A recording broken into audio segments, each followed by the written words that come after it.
So go figure, the Angels are the team that are making all the moves right now in Major League Baseball during the offseason. They just went out and signed a 3-year, $63 million contract with Yusei Kikuchi, and I'm seeing so many people having so many opinion on this, so of course I wanted to throw my hat into the ring and tell you how I'm feeling, because honestly, I feel like it's being misconstrued a little bit by some people out there because of just using outdated numbers and stats. Guys, I think the Angels might have made a good move. I don't think it's perfect. I don't think it necessarily makes sense for where I think the Angels should be going and for what they're trying to do for the future, what I think their best plan is. But we know this Angels team is not going to commit to a rebuild. We know this Angels team thinks that they're going to try to win. They're going to try to put a winning ball club out there. They didn't do that last year with 63 wins, but this does make their team better. Similarly to the Jorge Soler trade, I don't know if it's a move that they should have made. I don't know if it was a move that they needed to make, but if they believe that they're a team that wants to be better this year,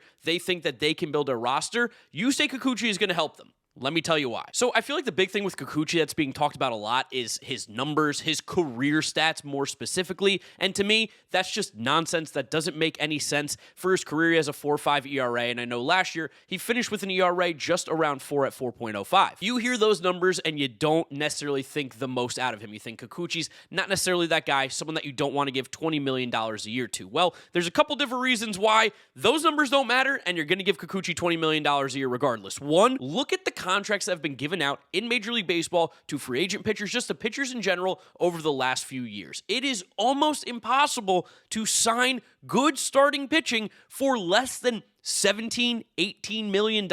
If you look at guys who are making similar amounts of money right now, you're looking at Jamison Tyone. Lucas Giolito just got $19 million a year from the Red Sox, and he was horrendous for a couple years. Like, really, really bad, concerning. Where a guy like Kikuchi has been getting better and better since he got to Major League Baseball. Of course, he made his rookie debut in 2019, and he was horrendous. Maybe the worst pitcher in Major League Baseball. But that is now what? 4, 5, 6 years ago? I mean, there's just no way that he is that same pitcher. And the numbers show you this. Kikuchi's changed his repertoire. He was using his curveball a lot more once he went to the Astros. The numbers have improved. And when you look at it, the last 2 years, he's been able to give his teams about 340 to 350 innings of a sub-4 ERA, a FIP that is lower than his ERA. His whip has gone down and down and down every single year. And these are encouraging signs. I mean, Kikuchi had an almost 32% K rate once he made that change with the Houston Astros after the trade from the Blue Jays last year. And even with the Blue Jays, the walk rate had been down for the second straight season. He was a guy who used to walk around 10% of the batters he's faced. But the last few seasons, he went from 7%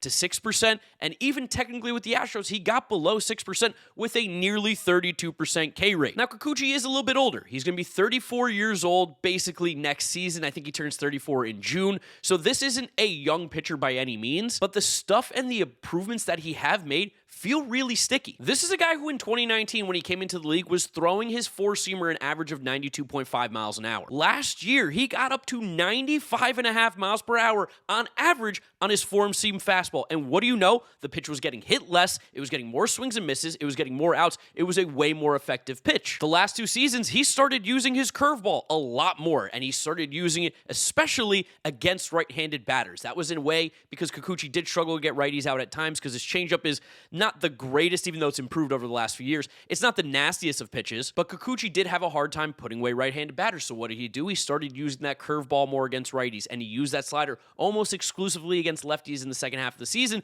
and it made a huge difference. Kikuchi is a guy who's got 4 pitches, and you probably are going to throw the fastball even a little bit less if you want him to truly be as successful as he can be, because it's still 95 on average. It's going to dip below. When it does, it's going to get hit. When it's above, it's even better. But he has made changes to his game. He has improved almost every single year that he's been here. He is definitely not the same pitcher that he was in 2019, 2020, even 2021 when he was with the Seattle Mariners. And when I see people online and on Twitter and just in general having the discussion about him being a 4.5 ERA pitcher, him being a guy who's had a 5 ERA multiple times, that's not the pitcher that he once was. I don't know why in baseball we are obsessed.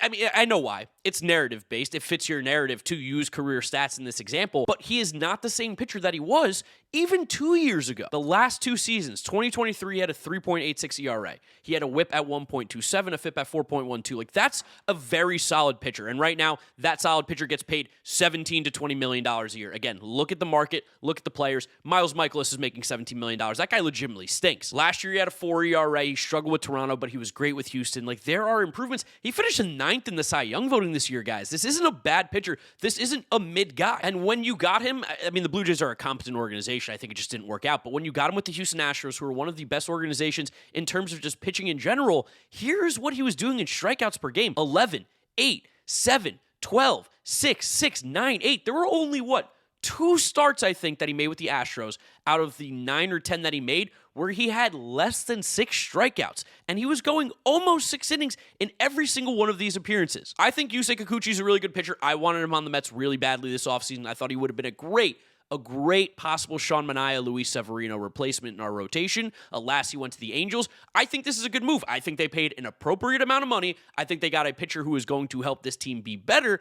The question is it the best fit? The Angels, we know, pitching development-wise, are an absolute disaster. I mean, there is little to no development going on in terms of pitching in Los Angeles for the Angels, or in Anaheim. I know they're not in LA. It's just, I get used to saying that because of their name. But the Angels' pitching development is, for lack of a better term, dog water. It's awful. Look at all the pitchers that have come through the organization recently. They've all stunk. They've almost gotten nobody better over the last few seasons. So that is a huge problem because Kikuchi is a guy who is constantly tinkering. He is constantly making changes, and we still might not have found the perfect formula yet, but we're getting closer and closer to finding what would be the most optimized version of Yusei Kikuchi. Can the Angels get more out of him? Can they get him to be like that Astros player he was for those last 10 starts of the season? That would be my concern as an Angels fan. It's not that Kikuchi isn't capable of being a good player. It's that I'm not confident that my organization can give him the tools and can develop him, which is crazy to say for a 34-year-old, but can lead him in the way that he needs in order to be the most successful version of himself. This also is the conversation about what is the Angels' plan. I still don't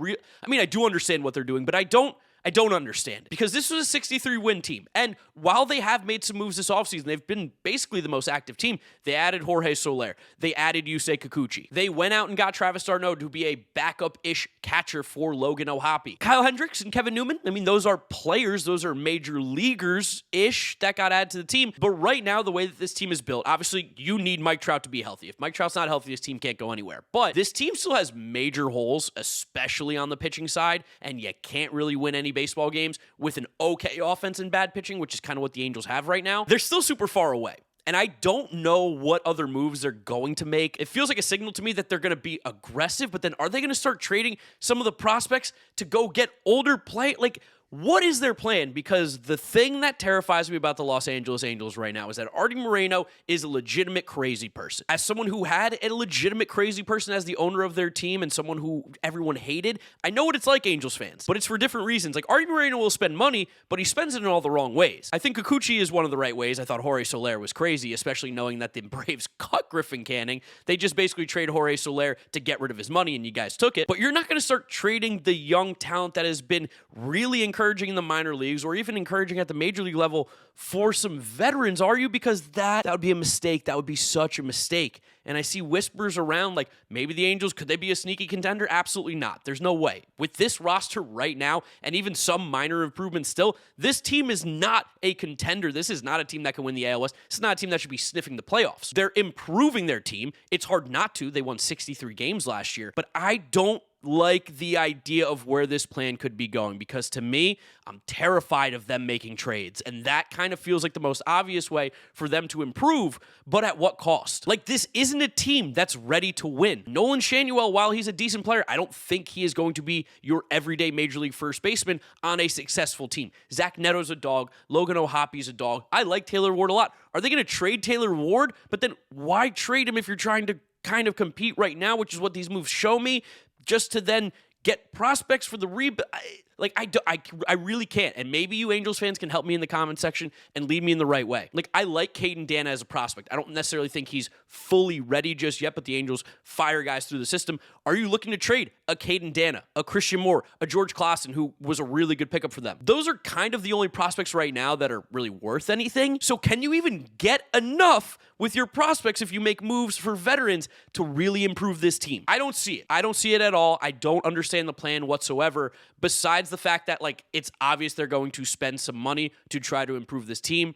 But at what cost? Like, truly, what cost? But I will give it to the Angels and Perry Minasian here. I do like the Yusei Kikuchi move. I think this does improve the team. I'm definitely not a hater of this at all. The contract, the player, everything is a good signing. I just don't get it for the Angels in terms of where this organization should be heading. They should be tearing this thing down, starting over, because that farm system is horrendous. And if they don't, here's the thing. If they don't win now, when will they ever win? I don't understand, but I'll let you guys yell at me and tell me everything that I'm saying wrong down in the comment section below. Don't forget to drop a like on the video if you enjoyed it. Subscribe if you enjoy the content on the channel and you want to see more of it. We got the 12 days of MLB rankings coming up soon. I don't really have anything else to talk about right now in terms of baseball. It's been pretty quiet besides like Juan Soto and maybe the Mets are clear-cut favorites. Who knows what's going on? I'll talk about stuff when it happens. But until then, that's it. Thank you guys so much for watching. You know the drill from here on out. YouTube recommends you watch this video. This is my most recent upload, so click through those if you have not yet seen them. Thank you guys for watching, and I'll catch you all on another video.